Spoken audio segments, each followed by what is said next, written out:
financial firm has made suggestions for how BGSU could save money. Find out how BGSU could cut costs. A state-of-the-art nursing home has opened in Perrysburg. See how it could benefit senior citizens and job seekers. And BG24's Person of the Week is a popular culture guru. Meet BGSU professor Matt Donahue. All this plus your full Black Swan weather forecast. Welcome to your campus and community connection.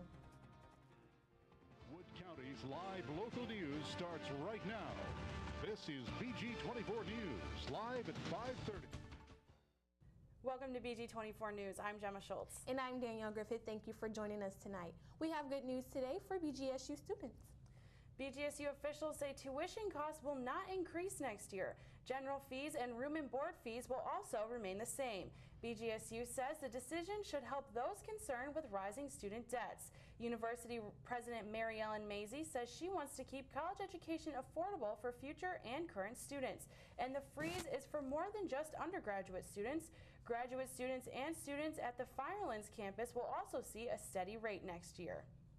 And to combat those rising debt issues, financial experts were on campus yesterday to present the issues on how BGSU could cut costs. Reporter Brooke Ebersol is live in the newsroom for the breakdown on these findings. Brooke?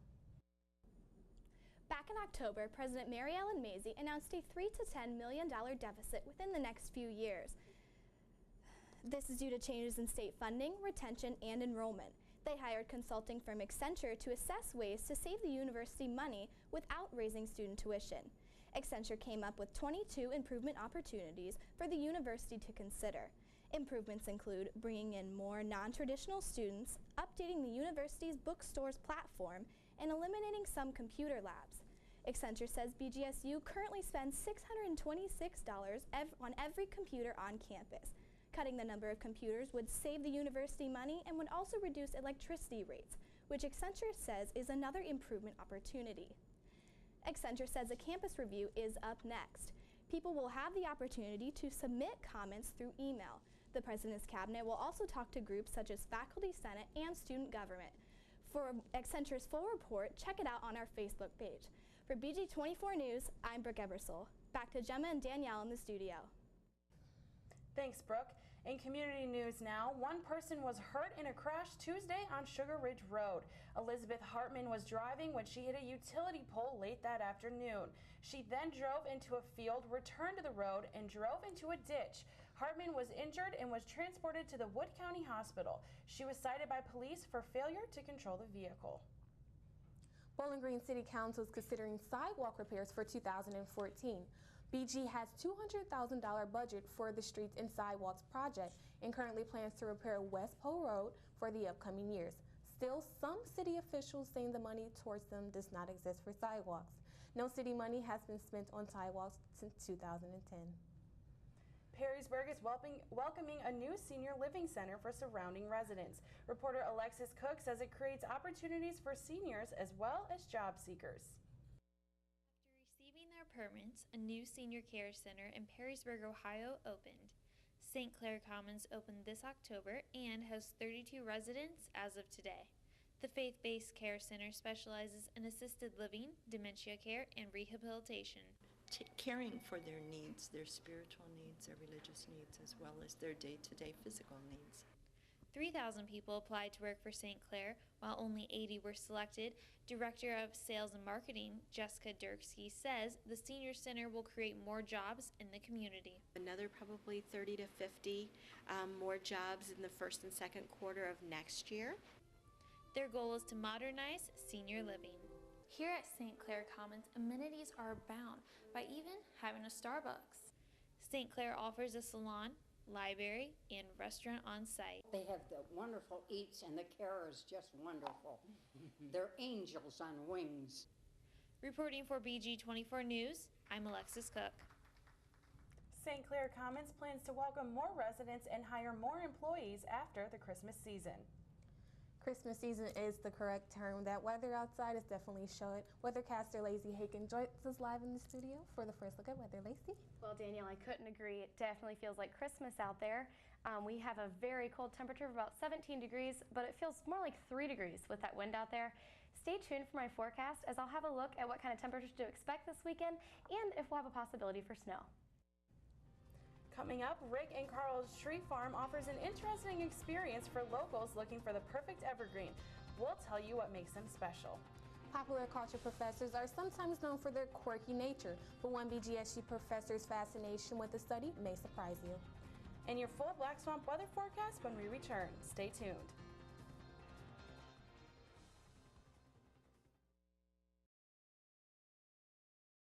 Rick and Carl Johnson bought 100 Christmas trees from a local stand.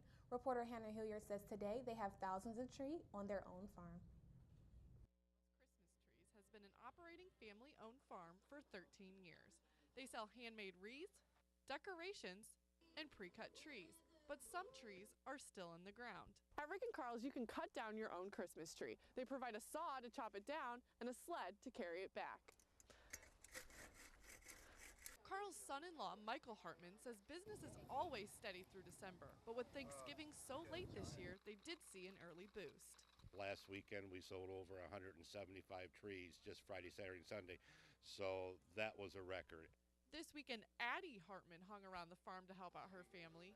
She says she got to pick out her own tree. From all the way in the corner, I pulled the tree all the way back with no help. Rick and Carl's is on about 25 acres of land. Once customers get their tree back to the front of the farm, workers shake and bale the tree. This makes it easier to get it home. Reporting for BG24 News, I'm Hannah Hilliard. Rick and Carl's Christmas trees are open noon on weekdays, 10 a.m. on Saturdays, and 10 a.m. on Sundays. It always closes once it starts, and the last day to get trees at the Christmas Tree Farm is Christmas Eve. One teacher is jobless today after allegedly having inappropriate contact with a student. Choral director Brian Black is under investigation in the Liberty Benton district near Findlay. Authorities believe he had relations with an underage student. Black is the second employee to be under investigation in the district. The Ohio Department of Education will hold a hearing about his termination. Findlay police are looking to social media to track down criminals. Last week, authorities posted a list of their 50 most wanted criminals to Facebook. 6 arrests have already been made. Authorities say Facebook helps them get criminals' names and faces out to citizens. Citizens help by identifying the people they didn't even know as criminals. The list mostly consists of people facing child support and drug charges. In Toledo news, the city has improved economically according to an annual ranking. Toledo jumped up 49 spots in Milken Institute's annual ranking. The Institute's best performing American cities list looks at job growth, wage improvement, and technology. One of the main reasons for Toledo's growth was its automotive industry. Some other improved Ohio cities include Columbus, Cleveland, and Akron. A popular culture teacher shows that his office can be fun. Coming up, take a look at the Popular Cultures collection of Professor Matt Donahue's office. And we'll have your full Black Swamp weather forecast after the break. Don't go away. Live local forecast with BG24 Black Swamp weather. Good evening, Wood County. Lacey Hagan here with a look at your local Black Swamp forecast. Currently, we have a temperature of about 17 degrees, but with those winds coming out of the southwest at about 13 miles per hour, we have a very cool temperature that feels like 3 degrees. As we go into tonight's forecast, our temperature will be around 15 degrees with some cloud cover and our wind still coming out of the southwest at about 10 to 15 miles per hour. And into tomorrow's forecast, we will reach 28 degrees and our sunrise will be about 7:53 in the morning and our breeze coming out of the south at 10 miles per hour. For tomorrow night's forecast, this will be the story for the weekend as we're expecting about 1 to 2 inches of snow. We'll have a temperature of about 23 degrees and that chance for the snow is pretty high, right about 80%. But for now, let's take a look out at our regional radar.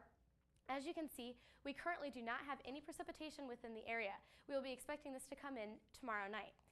And out at our temperatures, we are all in the mid-teens, all of your surrounding areas. As we take a look around at Toledo, 15 degrees, and up out to the north, about 19 degrees. And out at our national weather, the only precipitation that we have been experiencing is just a little bit of a lake effect snow off to the north. But as I said, for tomorrow night, we will be experiencing that snow coming in the Wood County area. And for your 5-day forecast, Friday, we will get up to about 28 degrees and a little bit of sun out there. Into Friday night, that's when we're going to be seeing that snow come around, right about 1 to 2 inches. And Saturday, we will also have a chance for snow, and that'll be about 1 to 3 inches.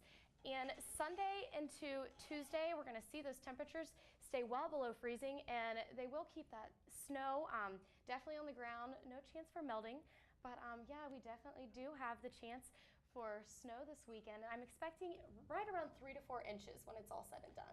All right, yeah, it's definitely winter out there. Oh, There's yes. no turning back. Yes, with the snow in the forecast for tomorrow, starting today, Ohioans will have a new place to gamble. New horse tracks will be soon open in 2 Ohio locations. The venues featuring video lottery terminals will open near Cincinnati and Akron. They're called racinos, and they offer more options than traditional racetracks do. The general managers say that it will offer competitive payouts to attract customers. In national news, more Ohioans have successfully chosen health care through the Affordable Care Act. Nearly 6,000 Ohio residents have new coverage. These reports come from the U.S. Department of Health and Human Services November update. Ohio is one of the 36 states relying on the healthcare.gov website. When problems arose with the site earlier this year, only slightly more than 1,000 Ohioans had access. Citizens have until next week to enroll for January coverage. NASA sprung into action yesterday after a key cooling unit on its International Space Station malfunctioned. Experts are investigating the cause of the unit's failure. Mission Controls ordered a 6-man crew to stop every experiment and focus on this issue. A software repaired only to the easiest way to fix the problem. This repair is very dangerous for the spacewalk. This emergency may delay the launch of a commercial cargo ship next week. Now we're going to get our first look at the sports with Katie Warnke. Katie? Thanks, Gemma. Coming up, we'll take a look at how men's basketball fared last night, and we'll also take a look at what sports are coming up this weekend. All that and more when we return. Contact BG24 News with email, Twitter, or Facebook. It's un-Falcon believable coverage that you won't get anywhere else. This is BG24 Sports. Welcome to BG24 Sports. I'm Katie Warnke. Men's basketball hit the court last night against North Dakota. The Falcons took over the second half, winning 79-69. Rashawn Holmes recorded his first double-double, reaching 21 points and 14 rebounds. Both are career highs. Holmes also had 7 blocked shots, tying the school record and being the first to do so since 2005. Teammate Spencer Parker also rang in 19 points as well as 8 rebounds. The win improves BG's record to 4-5 on the season, sitting at 3-1 at the Stroh. The team will travel this weekend to take on Morehead State Sunday. Now, there are some changes for the men's soccer team. Assistant coach Charlie Edwards is headed to Adrian College as the new head coach. Edwards was the top assistant under head coach Eric Nichols at BGSU for 3 years. Serving as the goalkeeping coach, the team allowed an average of less than 1 goal per game under Edwards, good enough to rank them 30th in the country. Overall this season, the team ended 6-7-6, giving up just 17 goals, the fewest since 2001. Edwards will start the job immediately and looks to improve the 5-9-5 Adrian soccer team next year. There is no word on who the next assistant coach will be for the Falcons. Meanwhile, BGSU's interim head football coach is on the job. Adam Shire took over for Dave Clausen on Tuesday as Clausen accepted the head coaching job at Wake Forest. Shire worked with the special teams the last 5 seasons. Now he's preparing the team for the Little Caesars Pizza Bowl against Pittsburgh the day after Christmas. Even with a different coach, things will be going down the same way. Tremendous, not only senior leadership, but upper class leadership. I think they'll just see it as another bump in the road, some more adversity for them to overcome. And just as they've done all season long through injury, heartbreaking defeats, I think they'll respond great. And I have no question that this Falcon team and this group of seniors is going to be ready to go on December 26th. A national search for BGSU's new head coach is underway. Clausen coached the team for 5 seasons, and he had a 32-31 record and led the Falcons to 3 bowl appearances.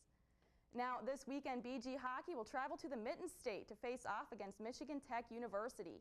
This is the 7th straight week the Falcons will play a WCHA opponent, and they are currently 5-6-1 in the stretch. Coming off of a split series against Alabama Huntsville last week, BG is trying to improve their standings in the league by taking this weekend. Michigan Tech is looking to shut down Bryce Williamson and the BG offense with their 4th-ranked WCHA scoring defense, the Huskies allowing an average of 2.56 goals per game. BG, though, takes the second spot in scoring offense with an average of 3 goals per game. Both go into the series with close records, Michigan Tech sitting at 6-8-4 overall, with the Falcons at 7-8-3. And coming up this weekend, there are some Falcon sports to look forward to. Hockey will be traveling to Michigan again to take on the Michigan Tech Huskies Friday and Saturday. Both games are set to start at 7:07. And Sunday we'll see some men's and women's basketball in action. Women's will be at home against Massachusetts, while men's is in Kentucky against Moorhead. Both tip-offs will be at 2. Now, while BGSU is on winter break, Falcon Athletics will still be bringing you action. Don't forget the Little Caesars Pizza Bowl is December 26th at 6 p.m. Interim head coach Andrew Shire will lead the Falcons against a 6-6 Pittsburgh team at Ford Field in Detroit. Check bgsufalcons.com for ticket information, or you can just catch it on ESPN. But be sure to follow us on Twitter at twitter.com/BG24sportsnow for updates over the break. That is all for BG24 Sports today. Until next time, I'm Katie Warnke. We'll be right back. The week before finals brings many students into their professor's office hours. Usually students just discuss their grades, but if you're studying pop culture, you may just want to stick around in Matt Donahue's office. Reporter Madeline Finney explains the excitement of Donahue's personal pop culture museum. I've got an extensive beer can collection of beer cans from all over the world and all over the United States, and then kind of carrying that on into some of the 3D artifacts, three-dimensional artifacts that I have that are related to popular culture. Anyone can stop by Professor Matt Donahue's personal pop culture museum in 348 Schatzel Hall. I don't think that they know what to expect, but boy, when they come here, I think they're pretty blown away. My office space is a piece of art. It's really installation art, if you will.